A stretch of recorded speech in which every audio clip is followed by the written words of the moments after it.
Hey everyone, I have 15 wins and 5 losses in my last 20 games as Pudge in 10k to 12k MMR average. Pudge support is considered a griefer in ranked games. I figured out a way to play Pudge that not only allows you to win your lane but also snowball the entire game. Pudge is actually a very strong support. His ability to snowball can easily carry games if you work on your patience and positioning. One thing I can tell you for sure, if you follow this guide, your Pudge games will feel a lot easier, more impactful and more fun. Every part of this video is important, so I would recommend not skipping any. Most of the time, I have seen people buy windlace or brown boots as starting items on Pudge, which I believe is wrong because your job is to hook people out of position, not chase them. Get the flares hook facet for long range hooks. The build that I like to start with is a smoke of deceit. As soon as the game starts, use it. It will give you additional movement speed which you can use to place wards on the map before enemies and hook them into your team to get the first blood at Bounty Rune. One tango, a blood grenade to slow enemies' movement speed after hook, a sage mask for mana regen, which you will later convert into Ring of Basilius after bounty runes. This is very important as your lane partner will also benefit from Ring of Basilius. One mango, and then it's up to you whether you get two clarities or one clarity and a branch. This starting build never lets you run out of mana. When you're playing Pudge on Radiant Heart support, you get one sentry and one observer ward. Sentry will be used to unblock the small camp, and observer ward goes on this cliff. There is no need to block the hard camp when you're playing Pudge because you can farm it with your hook. This is the position where you have to stand and wait patiently to hook enemy heroes. When you hook, move just a little up to block the path. This way the enemy takes damage from the tower as well. There is no need to show your hero in the lane at all. All you have to do is stay behind the trees and hook the enemy whenever you get the chance to. In most cases, you will get the kill. But if you don't, please don't run after the enemy hero and overchase him. Your job in the lane is to stay hidden in trees, deal damage to enemies with hook, slow them with rod and blood grenade, and focus on half-winning small camp when your lane is pushing to the enemy's side. That is all. When the wave is close to your tower, the enemy cannot harass your core, so there is no need to panic and rush with your hooks. When the enemy heroes harass your core, they will be tunnel visioned, and you can use this timing to hook them under the tower. The best openings for hooks are when the enemy is focused on something else, like last hitting the creep, pulling neutral, or harassing your core. Your maximum impact is going to come when you're staying hidden in trees. If you don't reveal your position for a while, even if the enemy knows where you're standing, they will lose track of your hero and it will become easier for you to hook them. Keep repeating this, and I guarantee you, you will never lose a lane. You just need to be patient. When the wave is pushing to the enemy's side, just half pull the small camp and farm the hard camp with your hook. If you don't know how to half pull small camp, don't worry. I have made a video that you can watch and learn about. Please be careful with your tango usage. Don't eat these trees because you will need them to hide behind them. Here's a mistake that you need to avoid at all cost. I hooked this tusk and moved a little down accidentally and couldn't block his path. Because of this small movement, I ended up missing first blood. So remember, when you hook, move a little up. It blocks the enemy's path to escape. This cliff fort is very broken, which makes Pudge insanely strong in Radiant Position 5. You're getting the lane vision because of the creeps and the entire jungle area because of this cliff fort. Basically, you see everything, which makes it easier for you to position yourself to hook enemy heroes into your tower. The enemy team cannot even deward this for free. When they're trying to deward it, that's also a kill opportunity for you as you can hook them close to your tower and go on them with your core. I'll remind you again, don't overchase enemy heroes. If you overchase, there's a possibility of you dying, which will ruin your lane completely. You're not always going to get a kill with your hook, so don't force it. Back off when it's needed and wait for a better chance. Every time you're dead, use this timer to see where you want to go next. Look at each lane and make a decision. I'll help you with this one. Bottom lane, enemies offlaner is dead for a long time and it's 1 versus 1, so that lane is fine. Top lane, enemies playing in their tower, so that's also not an option. Mid lane, Storm is playing in the river, and soon he will go for water rune because it's rune time. So that is where I can give my impact. These small decisions separate you from other players in your bracket, which helps you have more impact than anyone in your bracket. This doesn't apply only to Pudge but to every support hero. You cannot stay out of your lane for a long time, so get back to your lane as soon as possible. Since you have Ring of Basilius from the start, your first item should be Arcane Boots. As a Pudge, always keep a smoke and a ward with yourself. It will help you play the map easily. 5 to 10 minutes is nighttime, which is very crucial. And in that timing, you can set the pace of the game for your team.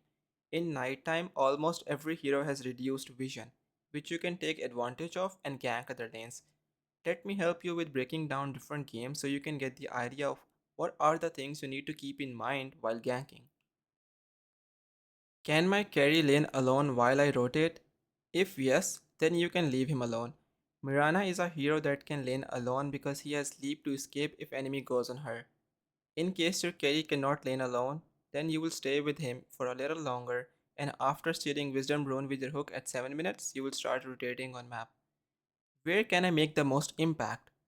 Look at your other two lanes and see which heroes your hero can work with. Pudge usually needs a stun setup to land easy hooks.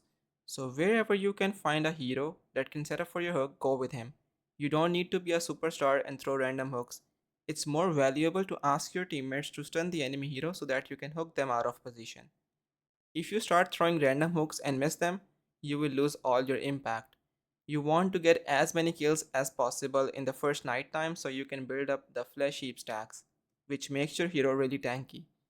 In this game, Pudge can use Puck's coil or Ringmaster's ultimate to land confirm hooks. Every time Puck has coil, you can make a play around it. Ward the area wherever you want to play around and play to your strengths, and it will make the game really easy for you. Playing around your wards also gives you an easier time landing hooks, and it makes really hard for enemy to deward the area. Get the flares hook facet for long range and high pure damage hooks. Your skill build should be max your hook along with your rod till level 7. After that, max your meat shield. 2 levels into rod is enough for the early to mid game. Meat shield helps you block damage and makes you a little tanky. After that, you can get armor talent and max rot in the end. The talents for support purge are 5 armor, hook damage, hook cooldown, and flesh heap bonuses. Power runes are really valuable for mid laners. They can be used to gank side lanes. When you're playing with or against heroes that have a bottle, you can hook power rune to deny it from the enemy and secure it for your mid laner. It's a very small play, but when you think about it, you're basically saving your side lanes from the enemy's mid laner's rotation from it. Most of the things are the same when you're playing Pudge on position 4, like Smoke Gang for Bounty Rune, starting itemization, mid game itemization. You don't need Observer Ward for yourself, but if you still want to use it, you can place it in the lane. The difference is when you're playing position 5, you have to focus on unblocking small cam, which is really easy, and you can farm the hard cam with your hook, which gives you free gold and experience. But when you're playing Pudge on position 4, you will have to block the small camp and unblock the hard camp, which requires a lot of sentries if enemies contesting neutral camps with you. You cannot even hook enemy heroes into your tower on the first wave because the first wave meets close to safe lane's tower. That's why I recommend playing Pudge on position 5 only.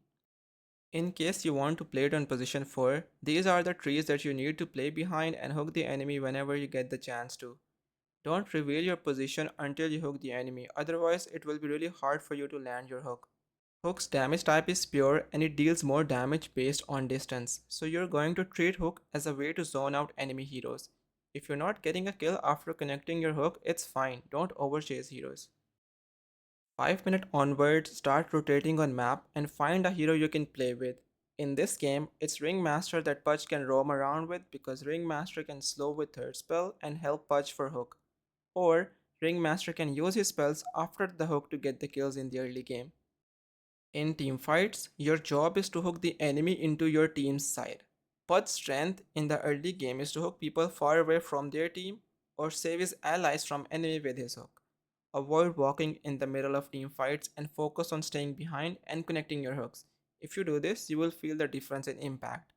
There is no need to run in, just take your time, focus on connecting your hook, and when enemy heroes are busy in team fight, hook them. There are two different ways to build up Pud's itemization. You can go for Arcane Boots, Aether Lens, Shard to save your allies, Blink and Force Staff for positioning, or you can go for Arcane Boots, Solar Crest, Crimson Guard if you're playing against high physical damage. Convert Arcane Boots into Greaves if you're playing against burst damage and physical damage. Glimmer Cape if you're playing against magical damage, and later on you can get Force Staff and Shard to save your allies with ultimate. I like the Solar Crest Aura type of build more, but it's up to you.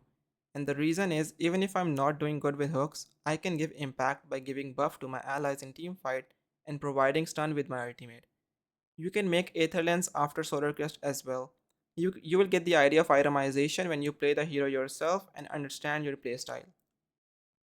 Dire Position 5 Pudge is going to be a refresh of concepts we have discussed, but we'll see how if these concepts are implemented correctly, Pudge can be a game winner.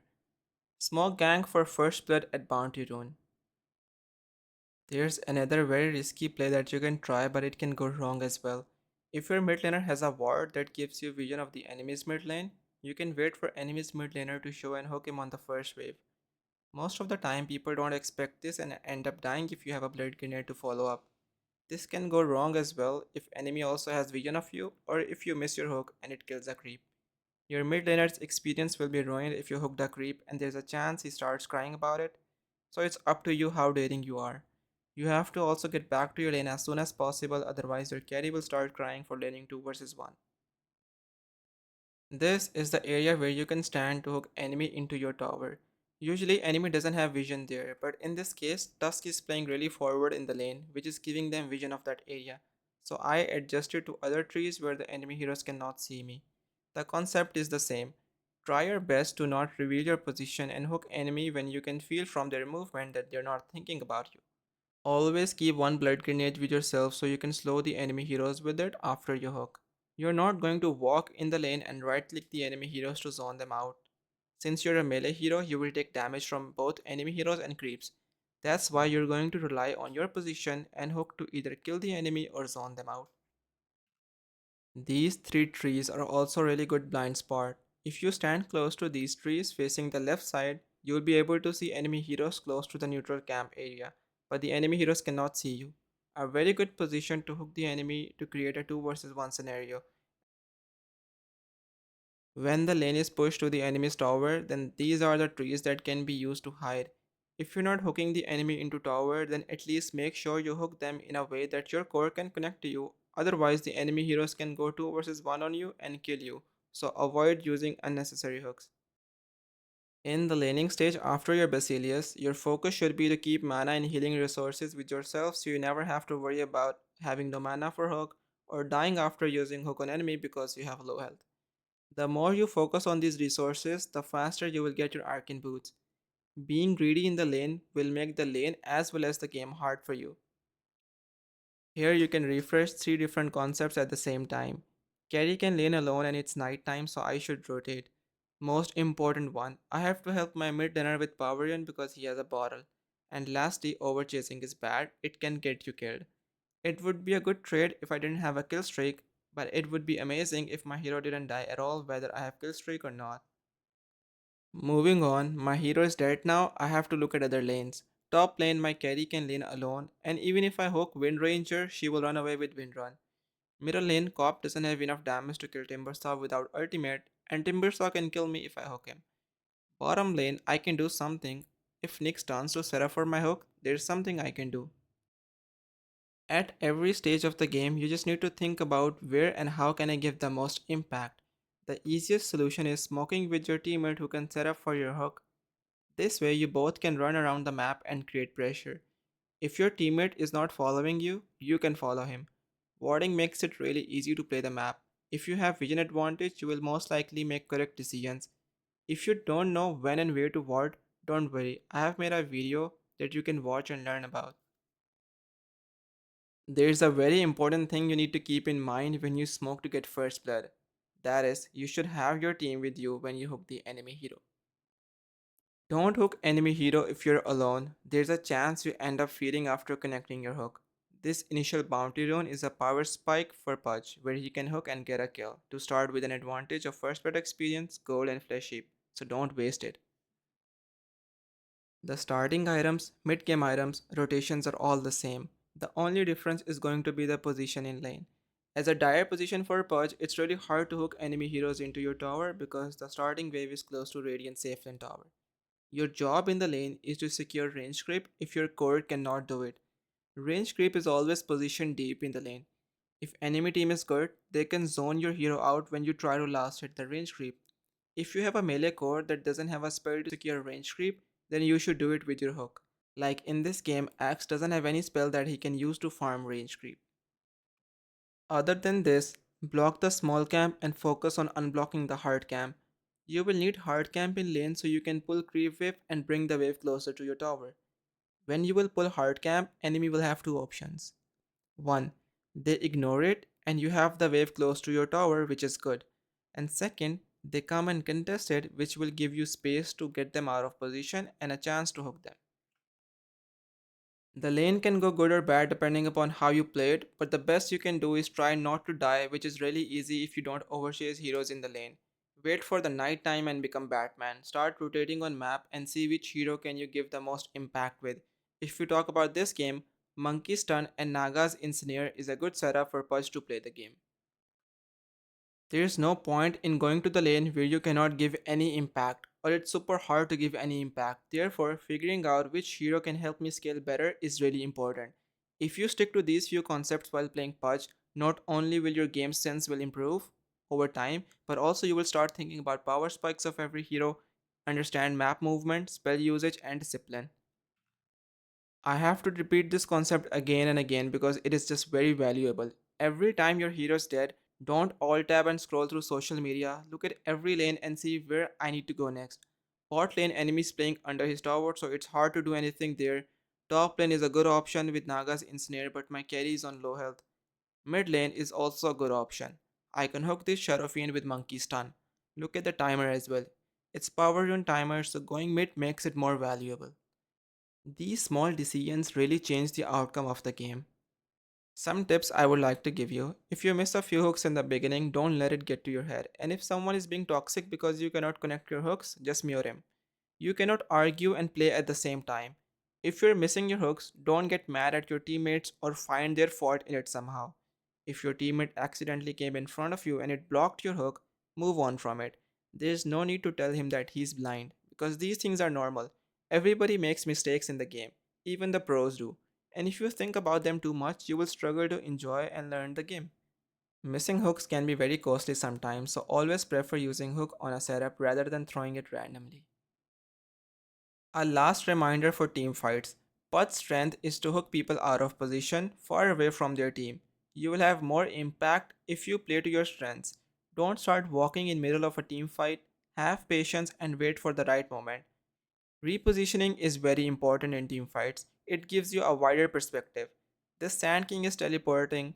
As a Pudge, you cannot do anything in Sandstorm. Instead of running into him with Rot, reposition yourself. If you find an opportunity to hook, then hook. Otherwise, go back with your team. If you're looking to improve your game understanding in any role, I offer private coaching sessions that can help you improve your skills and become a better player. Slots are open for September. If you're interested, you can join my Discord linked in description. I am also collaborating with two top tier coaches, Pain Dora and Sanity, to offer in depth coaching for all roles in a private community on school.com. Each month, you will receive all these benefits and all your questions will be answered. If you're serious about improving your gameplay, check the link in description for more details.